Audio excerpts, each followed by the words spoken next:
يا صغيرتي سوف آتي إليكم. إن قلة الصبر هي سبب ابتلاء نبي الله يونس، فهو لم يصبر على كفار قومه وتركهم، وهذا بالنسبة إلى الأنبياء الكرام خطأ كبير. أنتم مصرون على أن أكمل الحكاية الآن. حسنا، أين توقفنا؟ نعم، ابتلع الحوت الضخم نبي الله يونس. كان الحوت حائرا يرفع رأسه بالأسئلة إلى السماء كأنه يطلب تفسيرا. ظل طوال الليل مستيقظا، وفي اليوم التالي ظهر له ملك كريم. أيها الملك الكريم، إن الحوت الأبيض عنبر يرى أحلاما. ليلة الأمس وقع لي حادث مروع. قال له الملك: وقعت ليلة الأمس معجزة، لقد ابتلعت ذنون. معذرة لجهلي، من يكون ذنون؟ قال: إنه نبي وديع ونسمة كريمة اسمه يونس. ابتلعته دون أن أعرف أنه نبي؟ قال الملك: لم يجعله الله رزقا لك. لكنه في جوفي، انتهى الأمر وصار لي رزقا. قال: لا، هو في جوفك ولكن ليس رزقا لك. لماذا ابتلعته إذن؟ قال: أنت له حرز ومسكن. كيف يكون الوحش حرزا ومسكنا لنبي هو الوداع؟ قال الملك: أيها الحوت، تأمل جسد الإنسان وهو أعظم منك وحشية، وتأمل روح الإنسان، أليست هي النقاء والوداع؟ تأمل كيف يعيش الاثنان معا.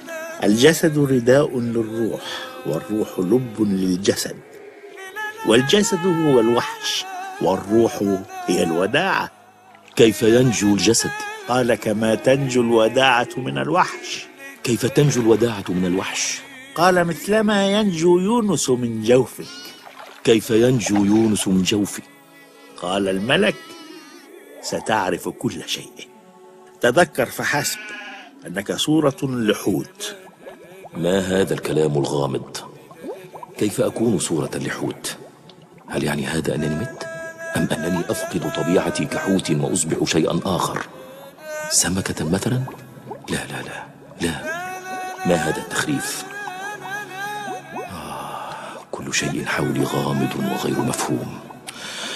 أسبح فوق سطح أزرق، أصبحت أشك في زرقته. الماء أزرق دائما يا سيد البحار. ابتعد عني وإلا ابتلعتك.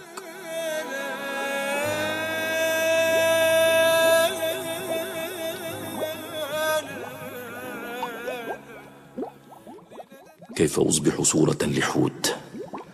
أتراني لم أعد وحشا كما كنت، ولكنني أشهد مخلوقات القاع تفر من أمامي.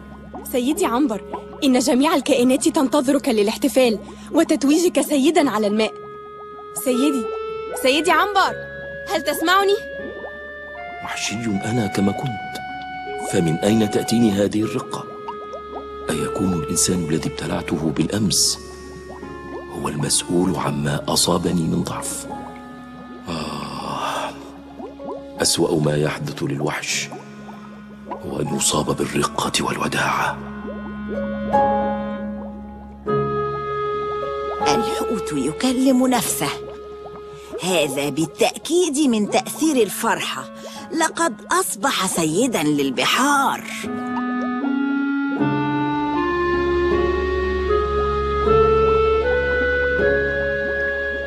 قتل الصيادون أبي، وكنت ذاهبا للانتقام من كل البشر، فلماذا لا أكره هذا الذي يرقد في جوفي؟ إنني لا أستطيع أن أكرهه، ولا أستطيع أن أمنع نفسي من التفكير فيه. ترى كيف يعيش الآن في جوفي؟ إنه داخل الظلام في بطن وحش. لو كنت أكلت القرش الذي رأيته في الصباح لكان هذا القرش قد افترسه داخل جوفي. الحمد لله أنني لم أفعل. ترى فيما يفكر يونس الآن؟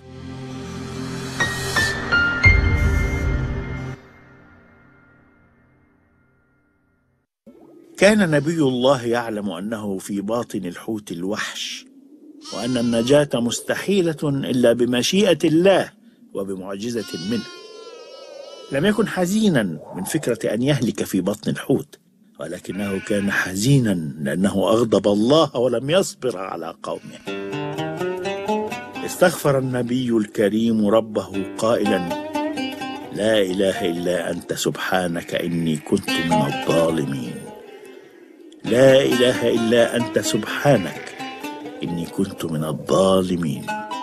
هدأ الحوت خشوعا من تسبيح النبي، وخرجت الكائنات الخائفة من جوف الصخور، وقد اطمأنت بصوت التسبيح وصدق الندم.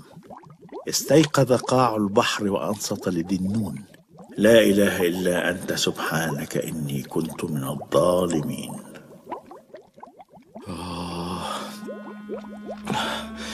إنني جائع، لم آكل منذ يومين، وكذلك النبي الذي ابتلعته. سآكل حتى يجد هو شيئا يأكله، ولكن إذا أكلت فسوف يموت يونس في بطني. يجب أن أصوم حفاظا عليه.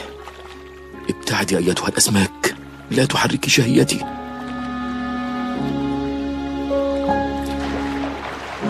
يا إلهي، ماذا لو هضمت صاحبي الذي يسكن في جوفي؟ أريده أن يعيش يا ربي، أريده أن ينجو. يبدو أنني قد بدأت أحبه.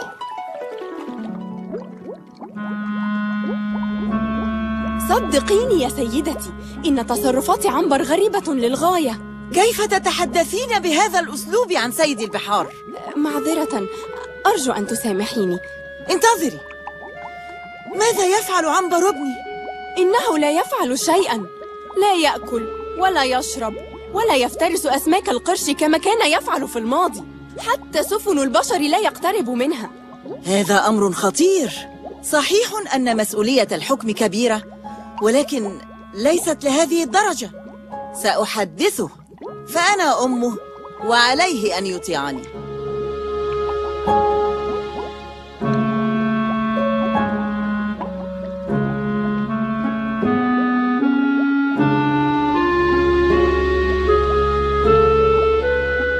أهلا بك يا أمي، خيرا. أعرف أنك حزين يا ولدي على موت أبيك، ولهذا لا تأكل. ولكن الموت سمة الحياة، كل الكائنات ستهلك إلا يونس.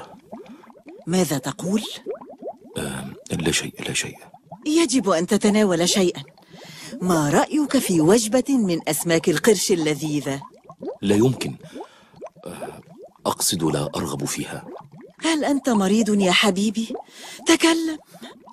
لا تخافي يا أمي، سأكون بخير.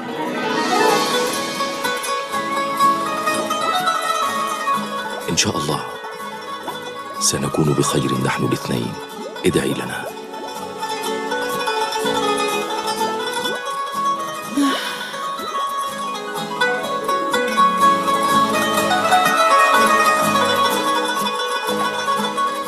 إنني لا أسمع صوت النبي بداخلي. أيكون قد هلك من قلة الطعام؟ ما الذي جاء بفكرة الطعام الآن؟ لم آكل شيئا منذ أيام. كان النبي هو الآخر يعاني في جوف الظلام ويدعو دعاء واحدا: لا إله إلا أنت سبحانك إني كنت من الظالمين. إنه حي، أحس تسبيحه في داخلي. الحمد لله. لماذا لم يؤمن به قومه؟ ما دام لم يتبعه أحد، سأكون أنا أول أتباعه. لا إله إلا أنت سبحانك إني كنت من الظالمين. الآن أدركت الحقيقة، لقد أصبحت صورة لحوت. إن الحوت عنبر لم يعد مثلما كان. إنها فرصتك للانتقام واستعادة عرش البحر. لا لا لا لا لا لا لا, لا. إن ضربته على رأسي لا زالت تؤلمني إلى الآن. إنه قوي إلى أبعد الحدود. كان هذا في الماضي قبل أن يصوم ويضعف. أنا لا أصدق هذا الكلام. بدأت معدتي تتقلص، وصارت أمعائي تصنع العنبر. هذا يعني أنني أموت. لم أعرف أنني كلفت بمهمة ثمنها حياتي، ولكن يا إلهي، إذا مت سيموت النبي في بطني أيضا. يا رب، امنحني الحياة حتى ينجو يونس من جوفي. أعرف الآن أنني أقتل نفسي بالصوم، لكنني أعرف أيضا أن يونس لن ينجو من جوفي إلا إذا قتلت نفسي. إن حياتي ثمنا رخيصا لنجاة نبي كم أحبه. لقد صار يونس نفسا ثانية لي، وصرت أنا جسدا ثانيا ليونس. ولا تنجو النفس إلا على حساب الجسد.